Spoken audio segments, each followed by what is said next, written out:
Hello guys, welcome to my new video, and today is the Mistweaver day. We tested out our monk in the Venthyr 9.1.5 test realms. We are running Venthyr Mistweaver monk to test out the new Venthyr HPS and DPS buffs, and we also did a bit of a cheeky testing with the Night Fae Mistweaver monk to do with the Way of the Fae potency conjured buffs. Big disclaimer before I'm doing this video, because I only got to do a couple of runs to test out because Venthyr is just a barren wasteland where there's no one testing. So I only got to do a couple of runs. I wanted to see the Venthyr buffs, and I really wanted to create a build where I could optimize my DPS with Night Fae, because Phalanx Stomp is just so much more fun than Fallen Order. But first of all, let's go and get started with the Venthyr Mistweaver monk testing. So first of all, we ran Necrotic Wake, which is not the best way to test overall DPS of a monk, because you have a lot of carrying abilities there that's going to offset your overall DPS, and I also use the hammer, so keep that in mind. But for the people who are tuning in for the first time or they're not sure what's happening to Venthyr Mistweaver monks, the overall consensus is that Venthyr is actually getting a buff in HPS and DPS. For the people who are not sure about how Fallen Order works, it is going to spawn 8 fallen monks throughout this duration, one every 3 seconds, and 4 of those monks are going to be Crane Adepts. Now those Crane Adepts are going to be casting Enveloping Mist and Soothing Mist on targets, and they're doing a bunch of overall healing. Fallen Order is an ability to press and kind of forget about it, and it's just gonna do really good overall HPS. Now Crane Adepts no longer scale with your character's haste, which is a nerf that Blizzard kind of made a couple of weeks ago, but Crane Adepts now will cast 2 Enveloping Mist, which is actually a sizable HPS buff if you don't look at overhealing. So I fully expect more healing from Venthyr, which is crazy because Venthyr Fallen Order is already the best HPS covenant for Mistweaver, probably the best HPS covenant in the game, considering how much passive HPS you can get from this one covenant ability that is just press and let it be. So beside the HPS buffs, what I really wanted to test in this Necrotic Wake run was the fact that you have DPS buffs happening in Venthyr or Fallen Order ability, because you have 8 fallen monks throughout the whole duration of Fallen Order, 4 of which are going to be Crane, and then others are going to be either Ox or Tiger. Now the Tiger Adepts are getting a DPS buff. They're going to be casting Tiger Palm, which has been increased by 200%. It might sound really big and you might be like, whoa, these Tiger Adepts are going to be casting these Tiger Palms, they're going to be insane. From initial testing, guys, it is very little portion of your overall DPS. In live servers, when I was doing like Sanguine Depths 15 just to test my overall damage, Tiger Palm was doing about 0.4% of my overall damage. And in Necrotic Wake, it was doing more, but it's nothing to be raving about. It is a very insignificant change. They probably could have buffed it by a couple of 1000% if you really wanted to see this ability in your damage meter, so nothing to be excited here. Now the second portion of the Tiger Adept buff, if there's going to be more than one enemy around them, they're going to be casting Spinning Crane Kick, which again was a more sizable DPS increase. From the initial testing, it was around 1 to 2 to possibly 3% of my overall damage, which again is not too bad. But for the people who are looking at these changes, they're like, Venthyr's getting a DPS buff, maybe I'm going to be challenging Kirin Resto Shaman or Venthyr Holy Paladin. Not even close. Even under the perfect situation where you'll be pulling large trash bags and you'll be spending most of your time using Spinning Crane Kick because that's going to be a top damage ability, the damage portion from Venthyr, from Fallen Order, is not, at least in my opinion, is not going to be even close to get to the top DPS healers in Mythic Plus environment. But they are buffs, so I'm kind of happy they're buffing the DPS, even if it doesn't feel that significant. The HPS buff feel weird, but again, buffs are buffs. But you might be locked in to playing Venthyr Fallen Order for your monk, which I really to some extent dislike, because 9.15 is supposed to be a patch where you can swap freely to different covenants, try them out. But what if there's only one dominating covenant for Mistweaver, which kind of defeats the purpose in my eyes? Let's look at the damage breakdown a little bit closer. So this is my Venthyr Mistweaver monk that I was using for the Necrotic Wake run. Keep in mind, it's a sample size of 1 run. Like, there's going to be a lot more information when the patch releases itself, but I was running Venthyr, I was running Wasteland Propriety, because I feel this is insanely strong with the fact that you can have your Fallen Order cooldown reduction. Like, if you use your Spinning Crane Kick during like a large AoE trashback during your Fallen Order window, your crits are going to reduce the cooldown of it by quite a significant amount, and by having more Fallen Orders, you're going to have more Wasteland Propriety, which is going to increase the overall group's DPS. Now, in terms of the damage that I did, again, this is my overall DPS for Necrotic Wake, which is extremely inflated by the fact that there's Anima Exhaust. I also used one hammer. So the overall DPS is, like I said, inflated. But keep in mind, I feel like if you had a really optimal run with really large trashback pulls, you probably could be doing a lot more than this, maybe 4k plus, if you're using spear and things like that. So you'll notice here, Spinning Crane Kick is the king. That's basically your main DPS ability in these dungeons. If you can spend most of your time Spinning Crane Kick or using it, you can do a lot of damage, but the problem is you can't heal while you're doing Spinning Crane Kick unless you have like Red Crane and then you're getting your enveloping mist in there between the crane kicks. So the DPS or the gameplay for DPS in Mythic is somewhat one-sided, and you'll see here you have the melee of Fallen Monks. If you go down, you'll see the kick smash from Fallen Monks, which is the Ox. You'll see my hammer here, and then all the way to the bottom, you'll start notice this is the Spinning Crane Kick from my Tiger Adept. This is a Tiger Palm from my Tiger Adept as well. The damage, again, is a little bit lower in terms of overall percentage that I've seen on live servers. Or it wasn't increased as much as I expected because the overall DPS was probably offset by the Anima Exhaust. So I just want to showcase that in this one test, the damage at my Tiger Adept Tiger Palm and Tiger Adept Spinning Crane Kick did less than my one hammer in Necrotic Wake. My one hammer that I used for the end boss did more overall damage than the new buffs that were implemented for Venthyr. Now, this is kind of a sample size of one run, but just to showcase that with a decent usage, you're not really gonna get a huge DPS numbers, and you shouldn't be overly excited about the buffs, because I think Mistweaver needs a lot more DPS buffs to really bring them in line in that Mythic Plus meta. Now the HPS on the other side, if you look at it, again, Fallen Order Enveloping Mist, insane amount of healing. Soothing Mist from Fallen Order or Fallen Monks, insane.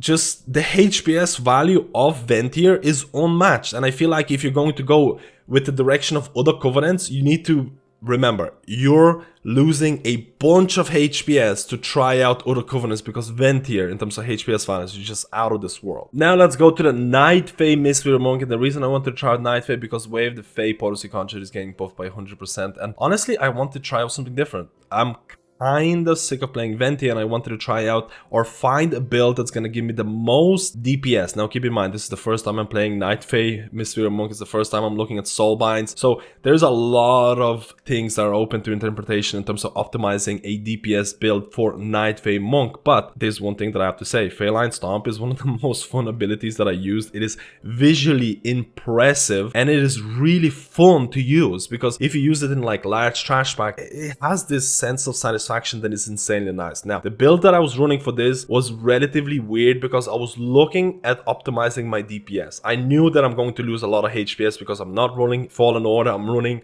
Night Fae, I'm running Feline Stomp, and I was running legendaries that were probably not recommended, but I was looking to optimize my DPS. So let's go and have a bit of a look of my setup for this run. So this is my monk right now, and again, I decided to run with Dreamweaver. Now, it's something that I probably could change. I was running Dreamweaver because I wanted Social Butterfly, because I was running with a lot of melee DPS in this run. I was also hoping that my Field of Blossoms, because I'm going to get a lot of resets on Feline Stomp, I'm going to get a really good uptime of Field of Blossoms, which is going to increase my haste. And I was running a really weird legendary that a lot of people might not recommend, and I'm not saying this is going to be the meta or anything. This is just me trying out this build purely for fun. I was actually running the Night Fae Covenant specific legendary, which your abilities reset Feline Stomp a lot more. Your enemies and allies hit by Feline Stomp are affected by Feline Exposure, increasing your damage and healing against them by 8%.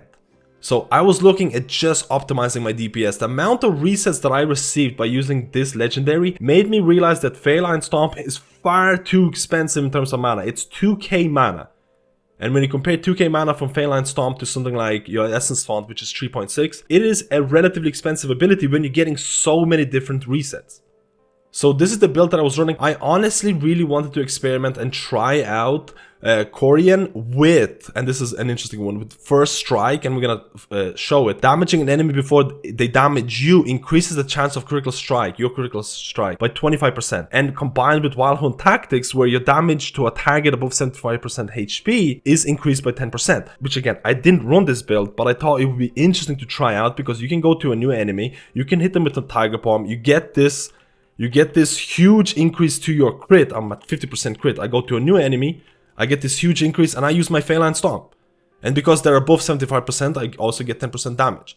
So I was kinda experimenting or hoping to run this and try out and see how much my Phalanx Stomp would do. But it's something that I didn't have the time to really appreciate or really test out. So I basically just ran with Dreamweaver. I basically used the Feline or Night Fae specific legendary with the hopes of trying to achieve more DPS. Now, if you're looking at the run that we did with the Halls of Atonement, there was a lot of sanguine healing. Again, I have to stress the fact that finding groups in PTR is just almost impossible, but it was really fun to run this build. It was really fun to use Phalanx Stomp. The DPS, I have to say, the Phalanx Stomp, especially the single target DPS that you might be using on a boss, felt really underwhelming, and I basically end up using Phalanx Stomp on single target, or the resets on Phalanx Stomp on the single targets, because I wanted to get the buff from the Night Fae specific legendary, which increases my damage by 8%. That was the main reason, because using a 2000 mana ability on a single target that does only a couple of K damage on a single target felt really bad without getting that buff. On top of the fact that we're running Halls of Atonement with Sanguine, which means that the tank has to kite all these mobs out of my Phalanx Stomp, was probably the worst time to test this, but again, I didn't have the option of trying different affixes. So this is the overall damage. Again, you can't really compare the overall damage of Halls of Atonement when I don't have any kind of buffs in a dungeon to increase my damage, unlike Necrotic Wake. So I'm fully aware that if you were to optimize the DPS of a Mistweaver Monk with like Night Fae and things like that, you will get better damage, especially on non-sanguine weeks. But the overall damage of Phalanx Stomp was around 10%, which is again a lot more overall DPS than you would get with, again, Venthyr Fallen Order. But you're giving up so much additional healing that you could get from Fallen Order, because my overall healing for Phalanx Stomp was around 6.9%. When you compare it to your Fallen Order, where your Enveloping Mist is like your top heal, and then you have Soothing Mist, which is again one of your top 3 heals or something like that. This feels very underwhelming in the overall healing, but if you swap to something else like, I don't know, Ancient Teachers or Monastery Legendary, you might see a lot more HPS from that. So there's a lot of different builds that you can try, but my overall consensus of how it felt to try out this build was somewhat in the lines of, why even try? You have a Venthyr Mistweaver Monk who's the top HPS build. It's getting HPS buff. It has a bit of a DPS, which again is not insane, but it is something that's gonna give you like 3k overall damage, maybe 4k overall damage in the best case situations. I honestly don't see Monk going above 4k unless you're going to cheese like Spears in Necrotic Wake, or have a really good Sanguine Depths run with like optimizing the buff, the urns. But I feel like the overall DPS of Mistweaver is lying somewhere between 3k and 4k, and I don't think that's gonna change in 9.1.5, but you're gonna get more HPS from Venthyr, and you might feel like you're locked into Venthyr. If you want to try and optimize your DPS and try and run different covenants, like for example Night Fae, Phalanx Stomp, try different soul binds, which again, I'm not saying the soul bind run that I used was the best. It's just something that I felt was going to be fun and interesting. You might find a really nice soulbind run with Night Fae, using specific legendaries that are going to boost your DPS only, or mainly your DPS, and all of a sudden you might squeeze in an extra, I don't know, 1k of damage, but with the sacrifice of a bunch of HPS, and then you might be doing, I don't know, 4+ k DPS in the best case situations. What I'm gonna say is that why even try? Because it's so much effort to try to go through all of these different builds, and your DPS is not even going to be that much better. And this is why I feel that Blizzard should just buff the overall DPS of monks, their baseline abilities, because trying to find these covenants and trying to squeeze out extra damage can feel really lackluster when you compare it to something like a Kirin Resto Shaman or a Venthyr Holy Paladin. So I know this is somewhat negative, but I do feel that Mistweaver is still an extremely fun healer. I just wanted to make this video to showcase that if you're expecting some really big DPS gains because you're trying to push your Mistweaver Monk in really high Mythic Plus keys, I don't think it's going to happen, or it's going to be very, very hard to optimize or squeeze out every bit of DPS with the sacrifice of a lot of HPS if you're not running Fallen Order. But if you're doing raids, there's no better HPS healer than Mistweaver. So if you're looking to play Mistweaver, if you're looking to be at top of HPS, running Venthyr is probably going to be the best way to go about it. And if you're looking to optimize your DPS, honestly, just be aware of the fact, if you swap away from Venthyr, the HPS loss is definitely going to be sizable. Thank you guys for watching this video. I know it was quite long. If you enjoyed the content, please like and subscribe. If you want to see more videos like this, let me know, and I'll see you in my next guide.